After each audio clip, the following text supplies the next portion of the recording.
Welcome to Combat Sports Talk, a podcast dedicated to UFC and Bellator discussion, the MMA community, and combat sports in general. I'm your host, Ryan Smith, and joining me this week is the man with the tinfoil hat, John Keys. Wow, we doing this. Oh, is this what we doing? Okay, you're going to get your retribution, sir, all right? And it's going to be swift, funny, and cringy painful. Wait, okay? I don't know what you're talking about. Okay, people. So before we go down this, cue my music. All right. So we were talking just about Angela Hill. Okay, and she did the Joe Rogan podcast before the last UFC pay-per-view event. Come to find out that she is the granddaughter of Barney Hill. And anybody that wants to look up Barney Hill on Wikipedia, you're free to do so. He and his wife Betty Hill were the first publicized alien abductees, and the incident was also known as the Hill abduction and the Zeta Reticuli incident. Look it up; it's really interesting stuff. All right, hey. So first of all, why are you looking off camera? I'm sorry. Yeah, I'm sorry. Here, let me adjust, people. Sorry about that. I'm like, oh my goodness. This is crazy. We're doing this live. All right. Yeah, we're live. We're doing it live. Okay, much better. Yeah. Better. Hold on, because I can't see me for some reason. I see you. I see you twice. Okay, there I am. Okay. So. All right. So there you go. You got it out of the system. There you go. The Mr. Conspiracy Theory, John Keys. I am not a conspiracy theorist, people. He's just a hater of the highest caliber. That's all he is. All right. It's all fun games until he's getting abducted and he looking at them and they looking at him and they like, how you like it? Okay. Warm or cold? Okay. Look. Before we go way too far, we don't even need to go there. Okay. I don't want to hear the word probe. All right. Here we go. All right. We're on it. So. We were all ready to see Dominic Reyes versus Jon Jones in the rematch. And then Jan Blachowicz KOs Corey Anderson in the first round, and now everything has changed. So that's what we want to talk about in our headliner.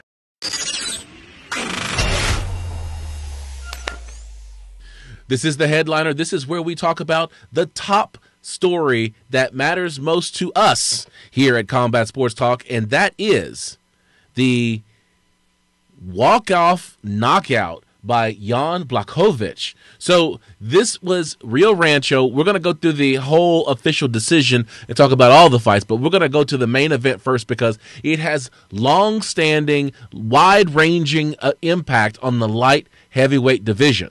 So let's get into it. The UFC Fight Night, should Jon Jones be next for Jan Blachowicz? There's been a ton of people who are saying we don't need to see Reyes again. We don't need to see Santos again. What we really need to see is whether or not Jan Blachowicz can do what no one else outside of a disqualification with Matt Hamill has done, and that is beat Jon Bones Jones.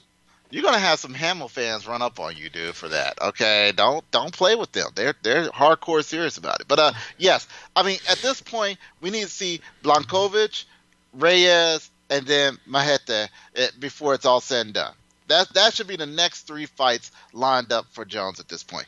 And I was saying this off camera with Ryan, that I have never seen the word "pow" enter the octagon until he did that, because it was literally, he hit him, the words "pow" like a balloon just exploded right there, and then as Corey was laying on the ground, he was like, oh, let me chop off his head, and went for a hammer fist. Yeah. And then he was like, oh, I think he's dead, and walked off and went to celebrate then. So was that hammer fist on Corey Anderson necessary? Absolutely not. No, that's not how you're supposed to answer that. You're supposed to say that was super necessary. Okay. Super necessary. that of course that is the quote from Jorge Masvidal after him taking the hammer strikes on knocked out Ben Askren. It was super necessary. And then did you see what he did afterwards? He went immediately and start scanning for Jon Jones. Right, because Jon Jones was in the audience. Yes, he was. It was one of the rare appearances that he's made at UFC events. And but this was in his backyard, right? So the event was basically down the street from Jon Jones. He trains in New Mexico in Albuquerque, and so basically he had to drive down to Rio Rancho, which I'm assuming has to be a suburb of Albuquerque. There's not a lot of. I think it's like an hour or two outside of Albuquerque. Yeah. You can Google map. I'm working it. All right, but yeah, and I'll say this: I think Jon Jones was a little relieved that did happen. So explain that to me, because I don't see that at all. I saw if you listen to the comments and the interviews that people were having with Jon Jones, he was you could kind of hear it in his voice, like, I'm so glad that he got knocked out because he was talking too much trash, and I'm just so happy that Jon had knocked him out. I mean, it was not more the words, but how he was wording it. It was just like, you seem a little too relieved to take that man on, and I understood why, because overtime is a killer, okay, but we also found that Jon is a killer's killer. Okay. Well, yeah, absolutely. Jon has some pretty impressive knockouts. I mean, one of them is Luke Rockhold, who was moving up from 185. But at the same time, both of these guys have shown that they've got the ability to finish fights. The thing for me, I got to respond to you about Jon Jones. I don't think that Jon Jones was afraid of Corey Anderson at all. I think Jon Jones was annoyed by Corey Anderson and how Corey Anderson was just kept talking and talking and talking about how he's going to be the one to beat Jon Jones. And it's like, dude, you just look past Jan Blachowicz and look at that. You got knocked out and embarrassed. I mean, this was a first-round finish. It was almost a buffer factor. So, it's kind of one of those things where it's like, I see Jon Jones as going, you want some of this, but you can't even make it past the title eliminator fight. So go sit down, Corey Anderson. You're not ready for me. And I think go back to wrestling. Yeah, is that what you're saying? Yeah, and I think Jon Jones is also happy that Jan Blachowicz has won, because Jan Blachowicz is a style that complements his way of fighting. When we look at someone like Dominic Reyes, and we look at someone like Diego Sanchez, these are very powerful guys that press forward. They're super athletic. They're going to come forward, and they can take all kinds of damage on their way in. Whereas Jan Blachowicz is a counterpuncher, which means that means Jon Jones is going to have some time to be able to kind of work his process. He's not going to have to worry about someone always in his face, always coming at him. And as a result, I think it bodes poorly for someone like Jan Blachowicz to fight Jon Jones. I agree. Because we do understand now that one of the keys to beating Jon Jones is pressure, is constant pressure. And if you're not able to deliver that, if you're a counterpuncher, you're in trouble. Because now you're going to give Jon Jones not only the range that he desires, but the ability to work his gameplay. Because if you think about it, the past couple of fights, we haven't seen him do his infamous spinning elbow. No, he hasn't had time. We have not. Because he's been pressured. But now we're about to see a fighter in Jon that if he doesn't change up his style and doesn't start giving the ability to add pressure, that he's going to get a lot of spinning elbows that day. Yeah, and so I don't think that it's a great matchup for Jan Blachowicz. But the other thing that we need to talk about is whether or not this is who's going to fight next. Like, now that Corey Anderson's lost, you've got Mojeta, Diego Sanchez, who's lost. You've got Dominic Reyes. You got three excellent fighters who need another fight. So how would you match up these three fighters? Who would fight whom? As far as them sorting themselves out on who's going to do what. Yeah, because assuming that everything that's right with the world will happen, and Jon Jones will now face Jan Blachowicz in maybe International Fight Week, or I guess that may be a little too soon. So maybe no, that's actually if they do it quickly, that can actually happen, because Jan didn't take any real damage. Correct. Okay. John is okay. It will be definitely be okay. If they really want to do it, they need to sign those papers probably by the end of the month.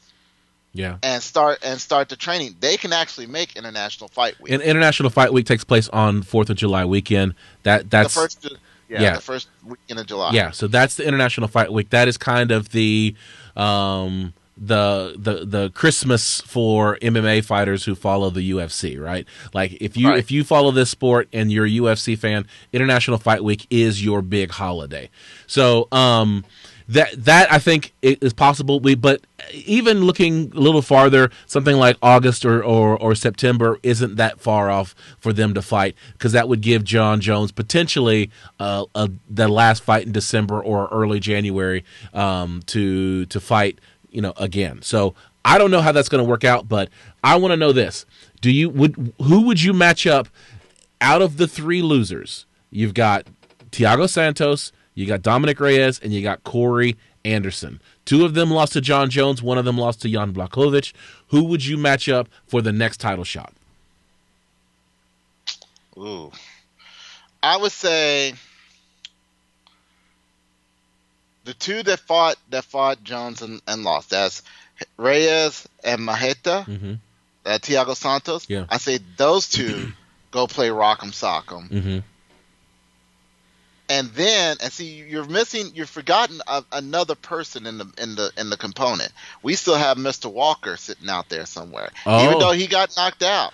His shoulder is back on the mend, and I think he's actually ready to start fighting again. So we still have Mr. Walker out there. Yeah, so Johnny Walker is another person that we could potentially see. The problem is that Corey Anderson has already knocked out Johnny Walker. So perhaps what you do is you go Dominic Reyes to Corey Anderson, Maheta versus Johnny Walker. I don't know if that works. They may have already fought. Or vice versa. But rather than have Thiago Santos and Dominic Reyes fight each other, which I think would be an excellent fight, we'd be super entertained. But you got two of your best top guys, and you don't really, from a UFC standpoint, from a scheduling, I don't know that you want to put those two fighters in a ring at this point, because I just don't think you want to face them off. That's like having your number one seeds face each other in the first round. You don't want that, right? Okay, so all right, so then because see what we're doing right there, we're having the two guys that faced off against Jones versus the two guys that lost at title elimination fights. Mm-hmm.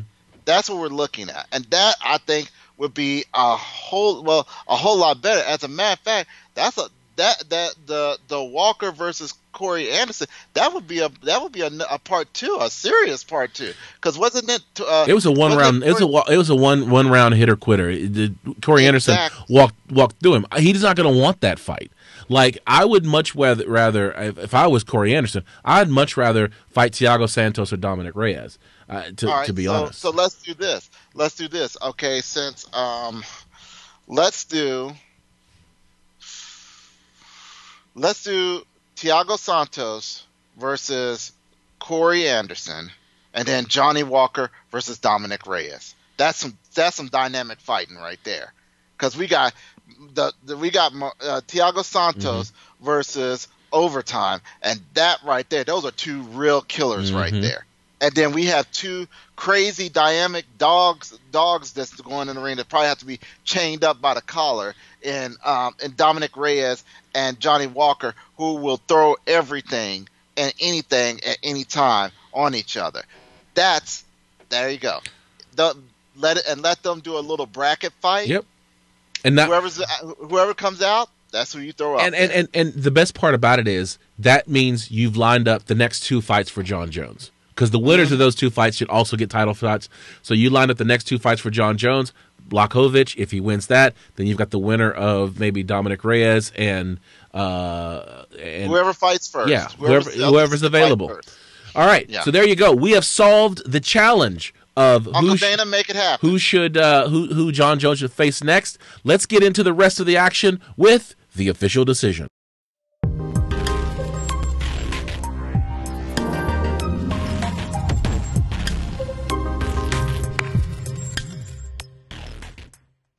This is the official decision. This is where we look at the results from the fights this weekend, and that was a wonderful round of fights with UFC Fight Night Anderson versus Blachowicz, February 15th, 2020 in Santa Ana Star Arena in Rio Rancho, New Mexico, which is, I looked it up, 1 hour outside of Albuquerque, New Mexico. So it's basically a suburb. Fair enough. It's like coming from here to maybe Frisco. Yeah. I'm sorry, from Dallas, Texas to Frisco, Texas, right. basically. Right. All right, so we had 6 fights on the card. Lando Venata defeated Yancy Medeiros via unanimous decision. We haven't seen Yancy Medeiros in a quick minute. I don't know if he's going to be in the UFC too much longer. It's been a while for him. I think he had an injury. He was out on injury, and he just came back, and it wasn't his night. It was ring. I want to say ring rust, but to hear some fighters say there's no such thing as ring rust, I want to disagree with that, because it's one thing to spar every day against people. It's another thing to put yourself in a ring surrounded by thousands upon thousands of people, to have all that added pressure of people who don't train with you to spectate and watch you either stand or fall and not care less. Right. So he's a Hawaiian fighter. He always puts on a great show, pushes forward, scraps a lot, but I don't know. He's 30-27s all across the board there. Ray Borg is back in action against Rogerio Bontorin. He won via unanimous decision. There was a 30-25. So, Ray Borg is... Somebody messed up. Yeah, like that is... I don't even see how that happened. But, with the scoring and the judging, it's crazy. We're going to talk about that later, too. Brock Weaver defeated Kazula Vargas via disqualification. It's a legal knee in the first round. I don't remember seeing that fight, but I just... how do you throw an illegal knee that early in the fight? And they were pretty quick on it too. Let's put it out there. He waved it off. Really, yeah. I didn't get a chance to see it. I was cooking at the time, but it must have been a blast. And I haven't been able to find it. I may go back tonight after we're done with the podcast and actually look at it, and we might do a little commentary on it in an after show. Sure, that sounds great. Montana De La Rosa versus Mara Romero Borella. She won via unanimous decision, 30-27 across the board. Diego Sanchez defeated Michael Pereira via disqualification, illegal knee. Now, I did watch this fight. Yes. And so here's the thing with this fight. Diego Sanchez was getting whooped from pillar to post. Like, he was being outclassed. Like, this was not even a fight. And when the illegal knee came, Diego Sanchez was getting destroyed. And so I personally, there's a lot of fans out there who think that Diego Sanchez took the easy way out, knew he was losing on the cards, didn't want to go to decision, and so therefore he's like, I don't want to continue. And I think it's more of a I don't want to continue than I can't continue. I agree. And I'll say it like this. Well, first of all, Diego Sanchez is a welterweight. All right, he's been welterweight, fought down at lightweight at some point, but he looks the size. Okay, if you put him next to George St. Pierre, they look the size.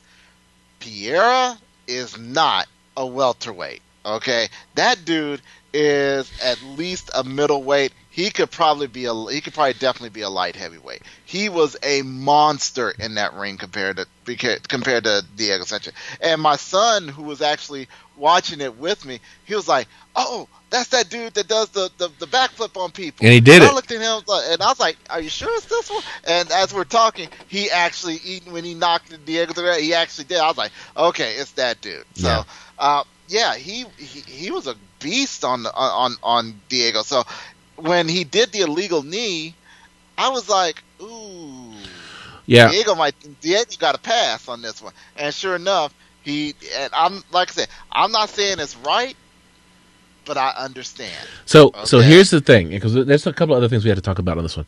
But the thing that I was listening to, man, I nearly busted my eardrums trying to get because the doctor is talking to the referee.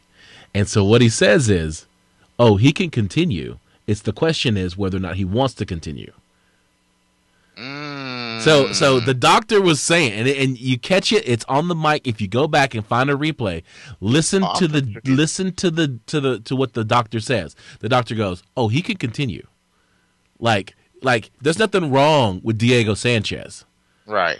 It's just whether or not he wants to continue. Because what happens is he's losing the fight, and he knows it. Everybody knows it. Then it's like, okay, well, what is he going to do then? And clearly, he chose to take the DQ. Well, before he did that, if you were listening, because I was actually listening to Diego talk to the referee, and he was like, "Hey, can I speak to my corner first?" And they're like, "No." And he was like, "Nope, no coaches, none of that." And that's when he was like, "Well, I can't see. I don't want to continue. I'm not able to see." I mean, and he's saying, he's like, the blood is in my eye, and he's not bleeding. Yeah. Exactly. And, well, he was bleeding just nowhere near his eye. Okay, it was like going over here. It's going over here. I'm like, come on, man. I'm like, I get it. I understand. I'm not saying it's right, but I understand. Yeah. I think Diego Sanchez lost a lot of fans that night because everybody could see it. Everybody could see that he's making a calculated decision, that he there's money on the table that he can get if he just says, I can't fight. And I think I didn't lose respect. He has so much credibility around being that dog that just gets in the ring and just fights regardless of what goes on. To see him go and to say, I'm calling it the easy way. Clearly not the easy way because he's in the ring. You know, right. I reiterate the fact that he's doing something that I can't do, and that's get into the ring and fight. Okay, right. But that said, he decided not to continue fighting when the fighter spirit is to continue fighting. When, by all accounts, except for his own, he could not continue. Like, he could have continued. So, here's the thing, though. So, a last fight that Diego Sanchez has, he brought in a new coach. And this new coach is like a kung fu guy who has really no real experience in the mixed martial arts world. And he's been coaching Diego Sanchez up with very non-traditional methods. And so one of the stories that's coming out of this fight is the fact that Diego Sanchez was being told that he had won the first round and was not getting any type of technical coaching. I wish George was here because he would talk about what types of things Diego Sanchez should have been told. But the commentators were talking about it too and saying he needs to be able to close the distance, and your coach needs to be telling you how to close the distance. And that's not what he was getting in the corner. What he was getting from his coach was, come on, you can beat this guy. Do what you do. Go to work, man. Come on. You know, and that's akin to whole Coach Edmond telling Ronda Rousey, you know, head movement, you're doing great, head movement, while Ronda Rousey's getting knocked out.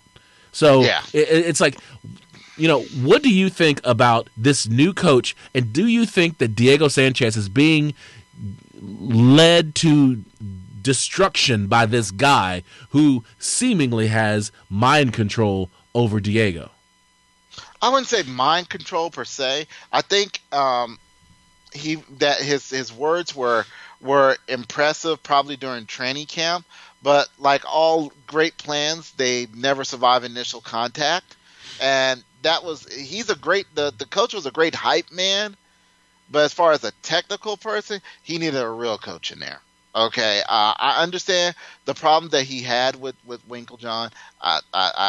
With Jackson Wink, I get it. I understand. He needs to get with a new team. Heck, he could go out to the BMF ranch. I'm pretty sure Cowboy would be in his corner for him. And could have taught him better stuff than what that coach did. Yeah. I mean, I hope Diego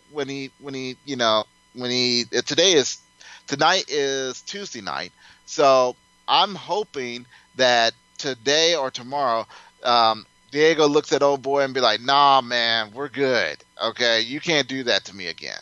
I really hope so, because Diego is just, I mean, any other time he is just a beast of eternal endurance, and he will not stop.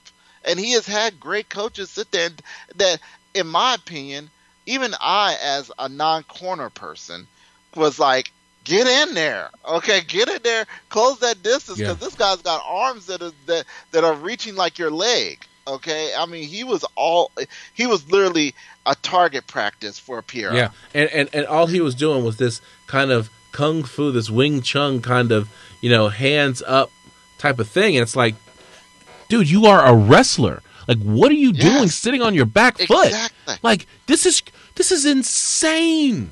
But, that's kind of been the whole career for Diego Sanchez. Like, once he won the Ultimate Fighter number 1, he is the very first Ultimate Fighter. This was a guy that was one of my favorite fighters because of his relentless attacking style. And then, he found religion, wanted to go from being the Nightmare, which was an apt name for him, to just being called the Dream. And it was at that point that his career began to kind of decline, that his behavior and his language began to get more erratic, and it just began to fall apart. And then he had a resurgence, and he decided to call himself the Lionheart, which was already taken by Anthony Smith. But let me just digress there. I was thinking Chris Jericho, but okay. Oh, my goodness. Anyway, he had this resurgent, and then he comes up with this coach, and now it's like, who is this guy that's in Diego Sanchez's body? And didn't he come back to being the Nightmare again? Then he went back to Nightmare-ish. I don't even know now. I think they still introduce him as Lionheart. I don't know, but it breaks my heart to see Diego Sanchez decline like this. I would rather see him cut. I can remember. I mean, honestly, and that might actually end up happening eventually, that he might end up going to Bellator, where he may prosper. Okay, we don't know. But I remember the Nightmare, and I remember him saying that they call me the Nightmare because I stay on you. And that was his bread and butter. Wrestling was his bread and butter. And I implore anybody to go back watch to the old ones. Watch the old Diego. Watch Diego's first 5 matches as the Nightmare, and you'll be like, oh my God, who is this person now? Okay, because Diego was on them. He was on them like the shirt that is on your back right now. Okay, he was on you like when you go into the bed and you put the covers on you. That's how he was on you. Okay, he was relentless with it, and he would not stop. But now we have, the guy that's doing the Wing Chun and the Frank Dukes and I got you. Yeah, man. On you like the covers when you get into bed. That's it. All right. Okay. So we already covered this, but just to wrap everything up here, Jan Blachowicz defeated Corey Anderson via KO. It was a right hand just inside. He sat down on it, and just as Corey Anderson was coming in, blow, just knocked him out. It was a great shot. It was super necessary to drop that other hammer fist on him. That was round 1, 308 in the first round. Jan Blachowicz is the real deal. Let's get into finding the angles.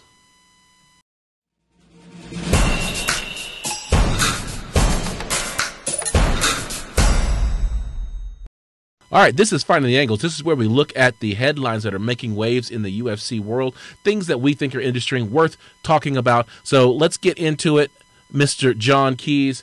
The first one, Kansas to experiment with the option for real-time scoring in MMA fights. So this really kind of goes back to the what we were talking about a few weeks ago with the Jon Jones Dominic Reyes fight, because everybody except for George Stallworth and the referees sitting at cage side in Houston thought that Dominic Reyes had done enough to beat Jon Jones. I had Dominic Reyes winning 1, 2, and 3. Jon Jones winning 4 and 5. I think you had a very similar card. Yes. And the thing is that if there was real-time scoring, which means between rounds, the fighters get to see what the judges score the round. And so therefore, what happens is, now you know whether or not you're winning or you're losing and how to adjust your strategy to account for that. So I actually like this idea, but before I'm ready to ratify this, there needs to be some rule changes. First of all, I think they need to change the rule on whether or not there are rules around holding someone up against the cage. Like, it's inconsistent the way referees decide when they're going to hold someone up allow someone to be held up against the cage, or if they're going to break them up and restart them. There needs to be rules on when a fighter is on the ground, when they're fighting on the ground, when a referee stands them up. And there has to be new rules around stalling, or what's called timidity, which is when you are not engaging, you're just kind of running around and staying away from your opponent. If you're going to do real-time scoring, you have to have those rules in place, and they need to be well-defined. Because when a fighter knows, especially if it's a 5-round fight, and you're 4-0 coming into the 5th round, then you've got no reason. There's no way you can lose this fight as long as you don't get finished. So stalling by holding your opponent up against the cage and not progressing, taking them down to the ground and not progressing, or just strictly running away does not make the fight game better. And so therefore I find that real-time scoring is problematic until you solve for those types of rule changes that need to happen. What do you think? I think they're going to address that, and I'm pretty sure that based on the experience with boxing and such, that they will have some sort of a way to address that. I'm also the only other concern I really have for it is that if they hear the score and it's not a really good score, it's a lopsided score, they're going to sit there and try and be like, well, wait a minute, who did that? And lose focus of the fight that's going on right there and focus more on the judges that are out there. That's my only concern with that. Other than that, I think this is fantastic. We need this. I think this is the only combat sport that does not have actual, live scoring, and it's sorely needed just so people can understand. So we can get a little bit more into the mind of the judges. 2, we can also sit there and start holding judges a little bit more accountable to what they're doing.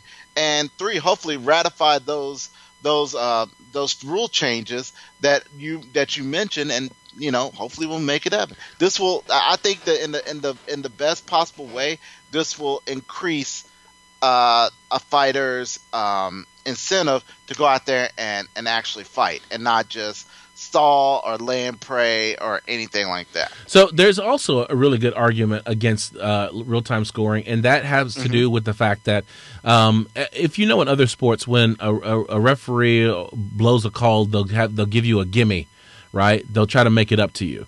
And so there's a concern that judges will be swayed by fan reactions, such that if the fans don't like the score, then what'll happen is the judges will then give a 10-9 to make up for the 9-10 that they gave in the previous round. So that by showing this, there is a concern that fan reaction can influence judges moving forward. So there's a lot of risks and a lot of concerns around these external forces that could affect the scoring. And so therefore, I'm glad Kansas is starting to experiment with it, because we need some data points to show how well it goes. But the UFC has, I don't know the UFC's ever been. If it has, it's only been once to Kansas for a fight. So I don't know if we'll see it in the UFC. UFC Topeka, maybe. Topeka, I think they've been to Kansas City as well. I'm not 100%. But why would they go to Kansas City, Kansas, and not Kansas City, Missouri? Who are you, Trump? What is it? Yeah, I know. There's two different cities. I had to throw that out there, dude. I had to throw that out. Anyway, okay. But yeah, there was a UFC Topeka. I think it's a UFC Topeka. So I look forward to it. So stay tuned on that. We'll keep going on that as we get more information. Caitlin Chukagian. On pre-fight anxiety, I'd hope a minor car accident cancels the fight. So this was an article that was about how certain fighters like Caitlin Chukagian, Donald Cowboy Cerrone, and even Kamaru Usman would have this pre-fight anxiety. I think Stephen Wonderboy Thompson was another one that they talked about. That before the fight, it's they would really not want to be there, almost hoping that something would happen that would get them out of the fight before having to go in there and actually compete. And all of these fighters are fighters who have seen great success in the ring, still suffering from what would effectively be called stage fright, or So, what do you think about that? I believe it. I have a big anxiety towards any type of evaluation. Okay, doesn't matter how prepared I am. Okay, I always get nervous at tests, and I could see all the training that you've done, all the practicing, all the sparring and everything that you get ready for, but actually going to that ring, that's a test. That's an evaluation of everything you've done. So I get it. Okay, I honestly get it, and my heart goes out to these guys. I know where they come from. I suffered through it. I suffered through it pretty much all my life. So, and go ahead. No, I was going to say. So, do you think that any of this has to do with the fact that that inherently these are people who are not violent people, and so therefore this is like their internal conscience or whatever that's saying, "Don't go do this. This is not what we do," but then they go out there and do it anyway, mind over body kind of thing. I think that there could be some of that where it's like I have reservations of hurting some other person, but at the same time, my job is to hurt other people. No, I honestly don't think it's that. I think it deals more with the security of it all. If you're not believing 100% in yourself to go out there and do what you do best, which is whatever it is, okay, be it dancing, gymnastics, anything like that. If you're not 100% confident, and if you've never had that foundation for confidence, that's probably that. And that's I notice more often than that is what people are lacking. From all walks of life. If you don't have that foundation of confidence early in your life that says, "Yeah, you got this. You've done everything." If you don't have that and not that confident within yourself, you're always going to have that anxiety. I never really had a strong foundation of confidence like that. So, compared to now that, after years of doing what I do and, experiencing the highs and the lows of what I do, I'm more prepared than what I was maybe at 15 and 16 doing in ROTC, doing evaluations there, or even when I was in the military going for my marksmanship recertifications. I was always nervous with that. Okay. So maybe it's a little bit of that imposter syndrome where you feel like you're not good enough because That's exactly what it is. All right, let's go on. Troll alert: Leon Edwards may walk out to Tyron Woodley's rap music at UFC London. I love this. I love this. This we had to put this on because okay, that I have been like all about hating Tyron Woodley and his rap music. I think it's garbage. I think it's terrible. Leon Edwards agrees with me. And what they were saying is that Tyron Woodley has the ability to get rattled by people doing weird things right before they get in. And so it's possible that Leon Edwards could walk out to one of Tyron Woodley's 2 songs and just make a mockery of his art. I'm struggling to call it art. You notice that? I'm struggling. Yeah. Like I know that it's classified as music, and in music is considered art. So therefore, Tyron Woodley's music, and I'm using finger quotes here, is considered art. But I'm having trouble accepting that. I think it's great. I hope that Tyron Woodley has to see Leon Edwards walk out to his song. That is some serious super trolling right there. Yes. That somebody needs to take some notes on this one. Okay. And I don't care what you say about Tyron Woodley's art form. It still sounds better than Amigos. All right. Let's put it out there. What? All right? But yeah, still let it be said. And y'all can make this viral. It's still Tyron Woodley still sounds better than the Migos. No, I think those Quote, those are unquote. your gray hairs talking, man.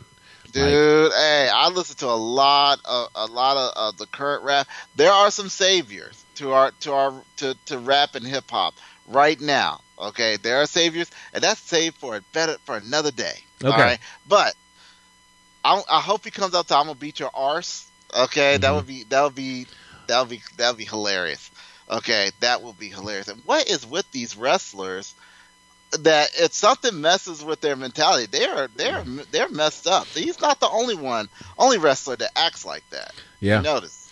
So speaking about trolling, I'm going to skip to this one. Colby Covington's abusive troll army threatened to kill referee Mark Goddard after the 2:45 stoppage.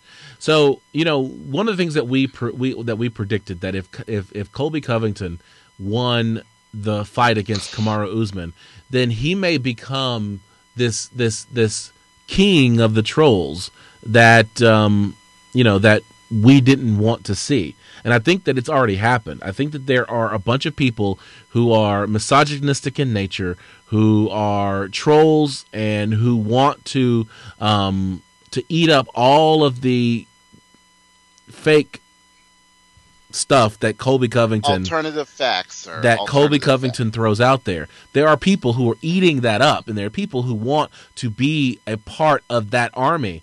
And so therefore every time, and we may end up catching some of it because we're disparaging Colby Covington, but hey man, anytime someone says, look, speak for yourself.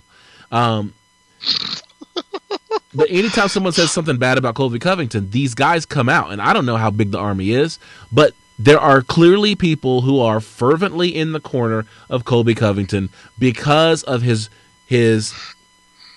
pro-American rhetoric. Okay, so let's unpack that a little bit. All right, I don't know who is Colby Covington's troll army, but if that's your king, is that your king? Really? Is that your king? All right, because he ain't worth it. And I imagine all 6 of those troll army. I think Mark Goddard got something for them too. Okay, Mark Goddard does not look like a slouch that much. All right, I think he got a judo flip or 15 ready for you. All right, so. Yeah, with that being said, I ain't worried about no Twitter warriors, no keyboard commandos. That's because you're not on Twitter. Okay, exactly. So yeah, I'm a little bit on the gram, so y'all can find me if you can find me. I'm stealthed out on the gram. Okay, but yeah, I'm not concerned about a keyboard commando. All right, you can come out there with your MAGA hat, your grunt style shirt. I don't care. I mean, try Mark Goddard if you want to. I think you'll be sadly mistaken for that. And if that's what triggers you is to go after a judge for making a call about somebody's life, okay? Because it's clear. I mean, what more of a beating did you need to? I mean, don't get me wrong. I would have liked to see Colby take a couple 3 more, for the team to make a point, but. Mark Goddard's job is to save a fighter's life. And if he didn't answer any of those blows, he was saving his life. That's what you guys really got to go back and look. He was eating those blows with a broken jaw, okay? He needed to be saved. Colby Covington is not your king, okay? He is not he's not the one. All right, you want a real fighter? Find a real fighter that is respectful enough to other fighters that doesn't have to troll them or make racist statements. Okay, find that fighter. Get behind him. So when you say find a fighter that doesn't have to make racist statements, I guess you're not talking about Triple C Henry Cejudo, who is starting to come under fire because he referred to Aljamain Sterling, one of his competitors at 135, as Al Jemima. Yes, he did. He did that. So, okay, let's talk about. So Henry Cejudo, Triple C. So just like Colby Covington, Henry Cejudo is trying to get himself some relevance by being this obnoxious, cringy guy on social media. And people hate him for it, but he gets eyeballs that way. And so therefore his stock in the sport has elevated in order for him to get, bigger fights, bigger platforms for him to continue this Triple C, this annoying mantra. But has he taken it too far? Because he referred to Aljamain Sterling as Al Jemima, and Karen Bryant, who's well-respected journalist within the MMA community, she tweeted out to Henry Cejudo or messaged him and said, "Listen, if you want to know whether or not what you said was racist, just take it from me, it was." And so, therefore, has Henry Cejudo gone too far? Personally, for me, I think he has. Okay, so coming from one of the states in our glorious United States, hopefully you did. Yeah. I got the birth certificate. Living the long form birth certificate. Is it the long form? Long form with actually my little baby footprint on it. Okay, it's still legit. Okay, but I've lived in a very racist state, and I've seen some very racist things. I got thick skin to it. The most I hear when I hear people say something like that, especially coming from a person of color. All right, that's usually I usually give them, and I guess that's a folly on me, that I'm willing to give you one pass, okay, and say, okay, you took it a little too far, homie. That was a little racist. You might want to be careful next time. Matter of fact, I insist that you be very, very careful with your next words for the rest of your natural life, because the second time, people are going to say you meant it. And I find Triple C hilarious in his cringe, because it's just like, okay, it's entertainment value. I don't want to believe that you meant that. I really don't.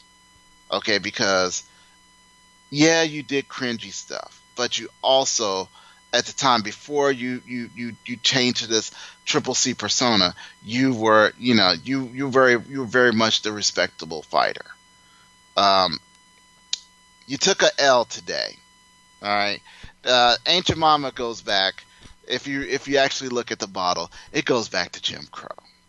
And we all know, and without this turning to, combat political talk, all right, we're going to just say, if you don't know who Jim Crow is or what he represents, you need to take a look before you speak next time. And even if you don't walk it back, that's fine. Just don't ever speak on this ever again, okay? But it would do better if you did walk it back, like, dude, I'm sorry, I didn't know.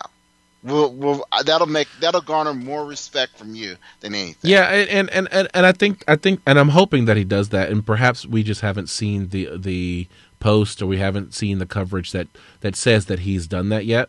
I just don't want to normalize that type of language, because what ends up happening is we'll try to explain it away. And when I say we, I'm talking about the larger MMA communities, to say, hey, this is his Triple C persona. He's just promoting a potential fight between him and Aljamain Sterling. Like, we don't need to blow this out bigger than what it is. This is just promo talk. And, Casey and I have talked a long time about promo talk.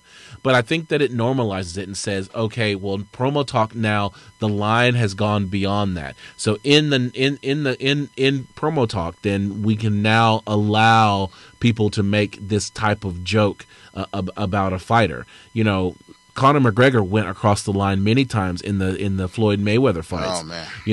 Oh yeah. We cannot normalize it. We cannot stand for it and say it is okay to attack these types of things all day long. If you want to attack Aljamain Sterling's record, if you want to attack his fighting capabilities, if you want to say that he is going to bow down to the king and all that kind of stuff, you're free to say all of that stuff. But when you start to attack a person's ethnicity, when you start attacking their religion, when you start attacking their family, their nation of origin, those are things that people hold so deeply that you're crossing lines, because you're making this fight, which is supposed to be a sporting event and not personal, into something that is, to quote Tyron Woodley, something that he's going to whip your arse for.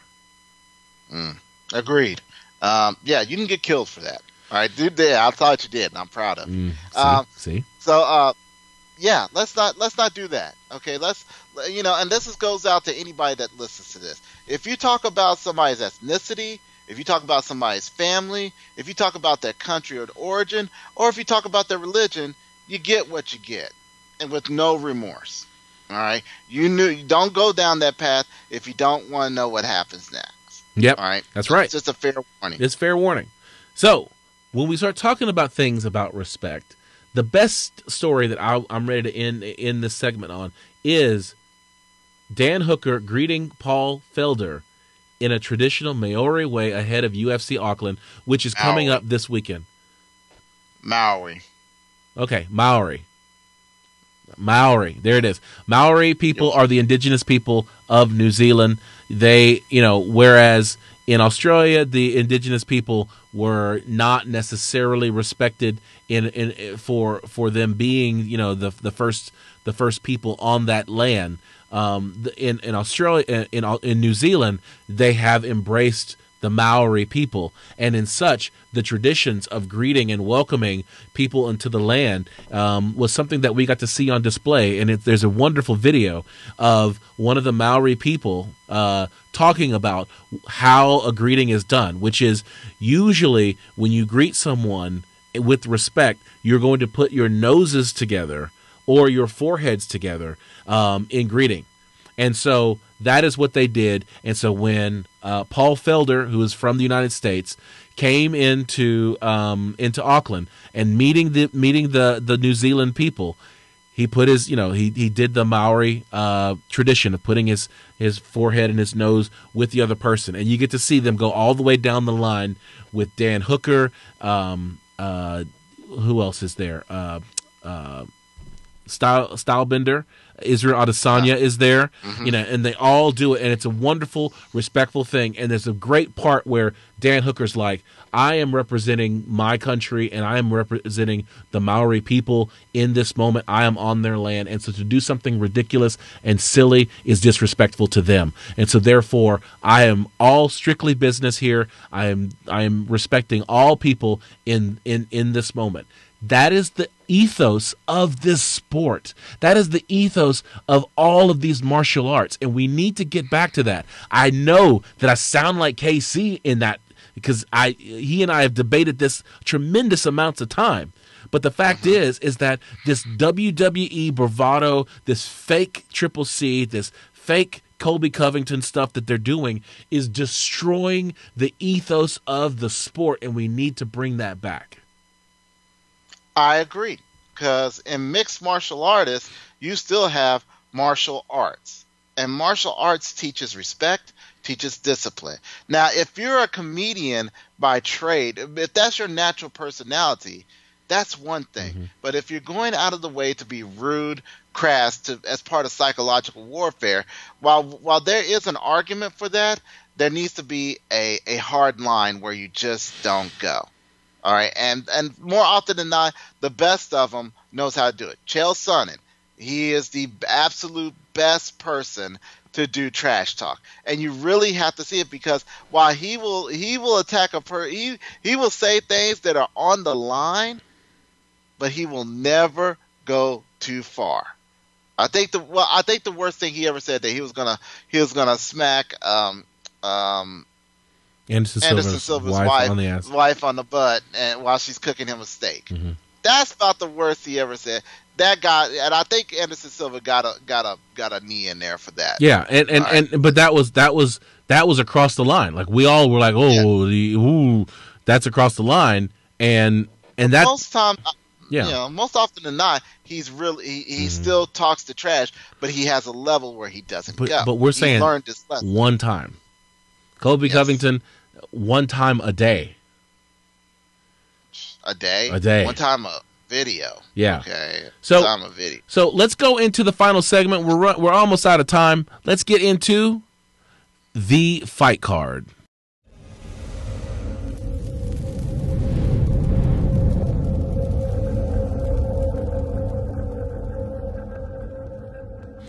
This is the fight card. This is where we look at the fights that are coming up this weekend. There are 2 fights. We're going to cover one, and then we're going to talk about one. But here we go, John. We've got UFC Fight Night 168, Felder versus Hooker, Saturday, February 22nd, 2020 at Spark Arena in Auckland, New Zealand. We have 6 fights on the card. Let's go through them real quickly. You got Kevin Aguilar versus Zabira Tukagov. You've got Magomed Mustafayev versus Brad Riddle. You got Marcos Rogerio de Lima versus Ben Sosoli. You got Karolina Kowalkiewicz versus Xiaonian Yan. Jimmy Crute is facing off against Michael Alexijuk. Good job. And in the main event, Paul Felder versus Dan Hooker. We're just going to pick a couple of random fights here. Kevin Aguilar versus Zabira Tukagov. Tukagov, of course, is part of the Dagestani gangster crew that's following Habib Nurmagomedov. So who you got in that fight? Oh, Tukagov. You got to take Tukagov. Yeah, because I mean, if he's coming out of that, if anybody's coming out of that fight camp, they're going to be maulers. Yep. Okay, they're dynamic fighters and they're maulers. All right. Yeah. Rule number 1: never bet against the Russians, especially if they're from Dagestan. I'm a big fan of Karolina Kowalkiewicz. I haven't seen Xiaonian Yan fight. So yeah, neither have I. So. But Carolina's been letting me down lately, man. You know, she is one of the coolest cucumbers you'll ever see in the ring. But she's let me down these couple of times. So I'm going with her one more time. Karolina Kowalkiewicz for the win. But if you don't win, I'm off the hype train, girl. You've been letting me down. All right, fair enough. I'll hold you to it, sir. All right, in the main event, Paul Felder versus Dan Hooker. Who you got? I got to go with the Irish Dragon, dude. I like him. I've liked the tenacity that he brings to the ring. So I look for him to keep it going. All right, you got Paul Felder. I am going against you with Dan Hooker. I just don't see anybody beating Dan Hooker. Dan Hooker is going to win this fight. I think he's going to get a finish. So that is it. Last pick for you. There's one other fight. That is. What's up? Deontay Wilder versus Tyson Fury. That is also this weekend. Who you got? To this day. All right. I'm going. Oh, my goodness. Deontay Wilder, man. I think. The Bronze Bomber. I think the Bronze Bomber is going to bring all that anger. I think they take him off his meds like 2 or 3 days before he goes in that ring, and he just goes and does what he does. I don't think Fury's ready for this. He may have trained, he may have sparred, he may have went through a camp, but once again, great plan, initial contact. Okay, I don't think it's going to survive. I'm going to tell you like this. I've said it before, and I'll say it again.